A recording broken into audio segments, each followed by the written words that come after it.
Chapter 2 Devilry comes and goes. Winter roared into Port Royal with the ferocity of a lion. Bitter cold, hard frosts and heavy gales slammed the cove. It was plain to everyone my father wouldn't live long enough to feel the kiss of spring on his cheek.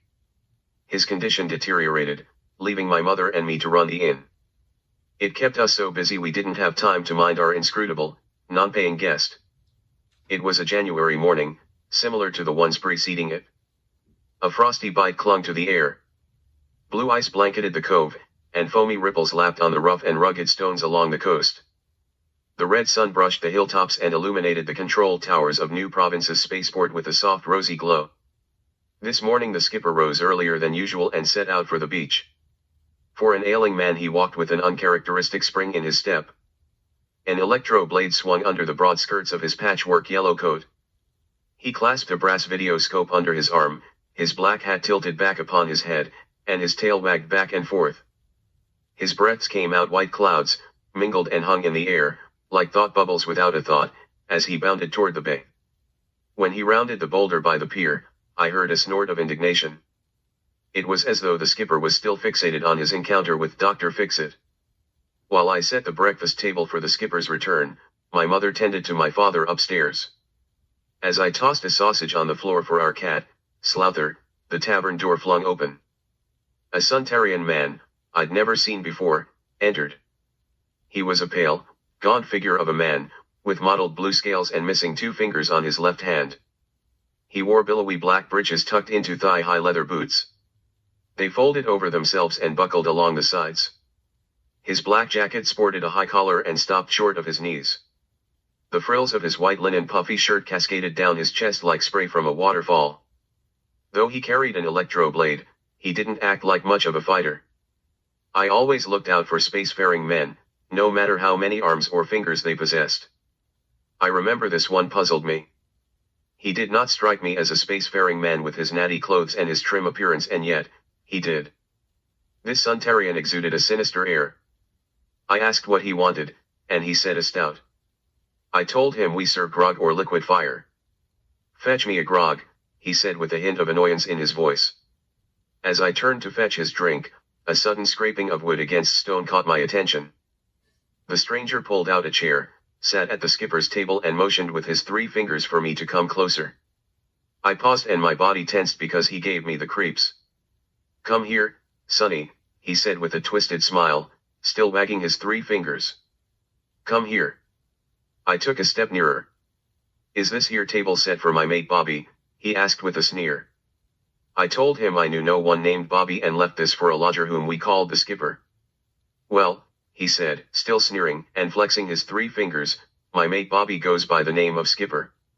He has a deep cut on one cheek and a pleasing personality, particularly when drunk. He took off his hat and set it on the table. Like all Suntarians, he lacked hair on his head. Consistent with his gaunt color, his scales had no sheen. We'll assume, for argument's sake, that your skipper is a Suntarian, has a cut on the right cheek and is an ornery sot. Now, is my mate Bobby here or not? He's out walking, I said, keeping my distance. Which way, Sonny? Which way did he go? I pointed out the boulder by the pier and told him he would return soon. Ah, this surprise will be as good as sorghum seed to my friend Bobby. He likes surprises, he does, said the Suntarian with a sharp squeal while nodding his head. He wore a sour expression on his face as he said those words. I had my own reasons for thinking the 3-fingered man misspoke, even if what he said was true. It had nothing to do with the callous expression in his crystalline eyes, clouded a steel gray. Nor was it the high-pitched cackle of a laugh punctuating his words. It's no business of mine, I thought, and besides, sometimes it's hard to know what to do. The stranger hung around inside the door. He peered round the corner like Slouther when he's waiting for a mouse to scurry out of its hole. Once I stepped past him out into the road, and he called me back with a wave of his mangled hand. The ruffles jutting out from his jacket sleeve fluttered in the breeze. When I didn't obey fast enough for his liking, his face morphed into a monstrous mask of menace.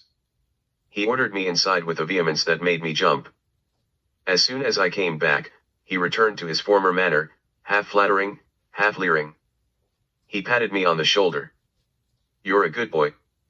I've taken a fancy to you, Sonny. He grinned a lopsided grin.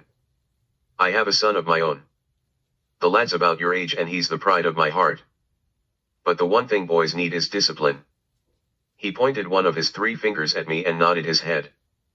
Now, if you'd sailed with Bobby, you wouldn't stand there like you are now, having to be spoken to twice. That was never Bobby's way, nor the way of anyone who sailed with us. He looked up with a twinkle in those menacing, crystalline eyes. Then glanced out the door, fingering the pommel of his electro blade. And here, sure enough, is my mate Bobby, with a videoscope under his arm, bless his heart, to be sure. He pressed his half of a hand against my back and pushed me forward. A gold charm bracelet jingled on his wrist. You and I will go back into the tavern, and hide behind the door sure enough. We'll give Bobby boy a little surprise. Bless his heart. The queer leer was still fixed firmly on his weathered face.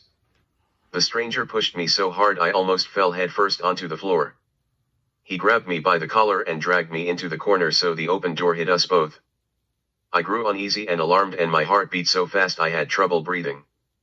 My hairs stood on end as goosebumps covered my arms and sweat moistened my palms. It increased my fear to realize the stranger seemed frightened himself. He cleared the hilt of his electro blade and loosened it in the sheath. The entire time we waited in the corner, he kept fidgeting with it as if trying to steady his nerves.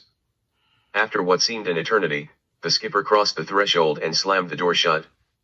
Without looking right or left, he marched across the room to the table where I'd placed his bacon and biscuits.